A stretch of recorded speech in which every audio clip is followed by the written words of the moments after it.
Ever wondered what it really takes to go pro in Fortnite? It's not just about grinding. There are many different ways that pros dominate in today's game. This is the ultimate guide to go from noob to pro, granting the opportunity to play in the competitive scene. Who knows, you may turn your passion for this game into a paycheck. So with that being said, let's dive in. To start this off, I just want to be realistic. So let's say you're watching a pro Fortnite player pull off these insane builds, clutching out insane wins, and collecting big tournament prizes, but here's the truth. It won't happen overnight. If you truly want to pursue this, then it'll be about showing up every day and putting in the hours. Not just when you feel like it, but when you're tired, when you're frustrated, and when things aren't going your way. You might not see huge improvements immediately, but trust me, small improvements every day do add up. Focus on the little things, like your aim, your decision making, and your movement. Eventually, those things will become muscle memory. It's easy to look at the top Fortnite pros like Cold, Peterbot, or Cooper and think, I'm nowhere near as good as them, but remember, they started exactly where you are right now, and they didn't get there by comparing themselves to others. I've always made it a point to play smart in Fortnite. It's not about being the fastest or flashiest player. I know many pros that can't even quadruple at it, so it's all about making strategic decisions and controlling the pace of the game. Whether it's positioning myself in the right place during a fight, knowing when to disengage, or building defensively when I need to. So now that we know the importance of playing smart, let me show you exactly what it looks like in practice. Whenever I'm playing a ranked match, there's always that one player that doesn't have a cone in their box and I can easily piece control them. That's why it's so important to do this. At the beginning of a fight, you need to look for every opportunity to create diagonal piece control. This is exactly what it looks like. I also recommend building walls just in case a third party comes.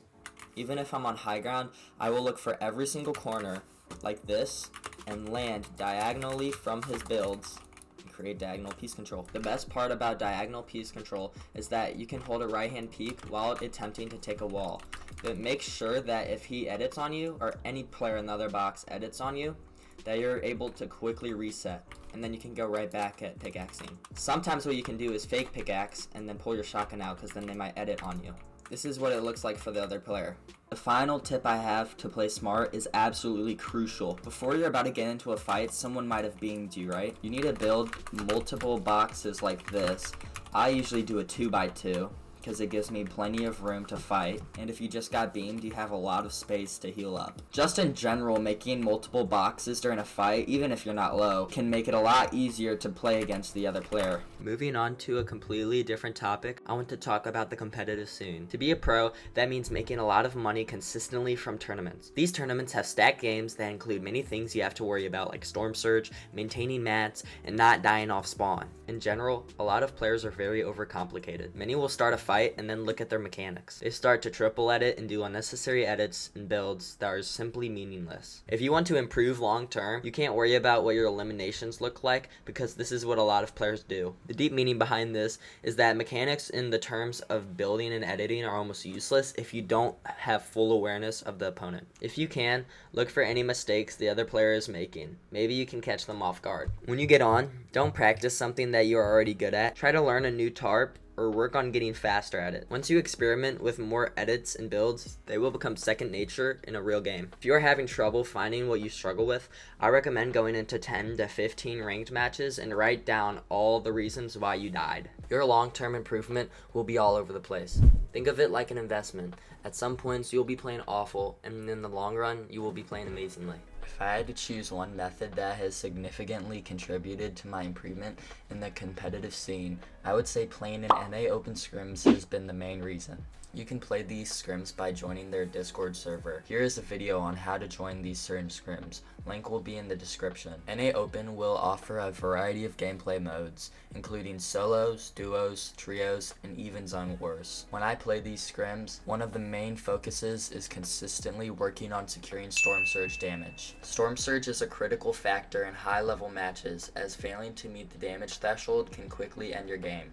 I recommend doing over 200 damage in these to stay safe in these games. Recently, I've noticed that many players and pros are building strategic bases designed specifically to maximize Storm Surge opportunities. One of them is the Trulex base, which is a specific type of structure used by competitive Fortnite players to safely deal Storm Surge damage while staying protected. It's named after the pro player Trulex, who popularized this design in high-level games. This setup is all about efficiency, safety, and maximizing your chances of surviving the mid-game while meeting storm surge requirements. What you need to do is start on high ground or get up like an elevation, and then begin by finding a spot that gives you a good line of sight on other players. If you're in a flat area, build up a few layers to create your own high ground. Make sure that your base is reinforced with something like brick or metal. Usually I use brick for this, but this will just make it completely stronger, and also use a 1x1 box. Then at the top, place cones like this. Make sure to create open angles using smart edits like window edits, cone edits, or corner peaks to create safe sight lines where you can shoot at your opponents. This lets you deal damage without exposing your entire body. If I were to give 3 pro tips on how to do the Truelix base,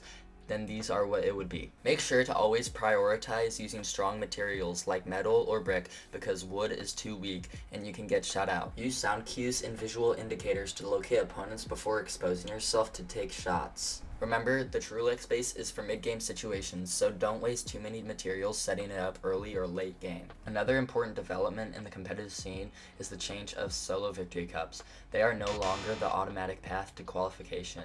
Instead, players now need to place within the top 600 to advance. This makes solid placement during games even more crucial. In solo cash cups, each elimination grants 3 points, which can add up quickly. However, placement points often outweigh eliminations, offering a safer and more consistent route to qualifying for the finals. The choice between focusing on eliminations or placement depends on your playstyle and strengths. If you're confident in your mechanics and can secure eliminations consistently, you might prioritize kills to rack up points. I would make your first game that you play as your W key game. On the other hand, if you're more comfortable playing a safe strategic game, focusing on placement is a reliable way to climb the leaderboard. Ultimately, a balance of both strategies will give you the best chance of success. Moving on, I'll be breaking down the best gear for Fortnite competitive. If I'm being realistic, you will need good peripherals if you want to go pro in Fortnite. Starting off with controllers, the Xbox Elite Series 2 is perfect for controller players. It features customizable buttons, adjustable thumbstick tension, paddles for faster inputs, and durable for long sessions, which is great for precision aiming and quick builds. Transitioning to gaming mice, the Logitech Superlight 2 is the way to go. This ultra lightweight mouse, weighing just 60 grams, offers incredible precision with the Hero 2 sensor. It is also wireless and is perfect for quick edits and flick shots. When it comes to keyboards, the Steelseries Apex Pro TKL Gen 3 is an excellent choice. Compact and fast, this keyboard has OmniPoint 2.0 switches for customizable actuation points. Its TKL design saves desk space, and the RGB lighting adds style. I've used this keyboard for a year and it has been amazing. Next, let's discuss monitors. The Z-Edge 24.5-inch 240Hz monitor is a must-have. With a 240Hz refresh rate, 1 millisecond response time, and vibrant FHD visuals, this monitor ensures smooth gameplay and sharp visuals for better reaction times. For audio needs, the HyperX Cloud 2 headset delivers. It provides 7.1 surround sound for pinpointing enemies, a comfortable design for long sessions, and a clear mic for team comms. I used this mic for 3 years and it was amazing. Finally, for the PC, there will be a link in the description to watch this video because it shows off 3 gaming PCs, 1 budget, 1 mid-tier, and 1 high-end PC. It is now the end of the video. Thank you so much for watching till the end. If you would like to support me, please consider using code SADED in the Fortnite item shop. This video took hours and days, so please like and subscribe as well. Thank you.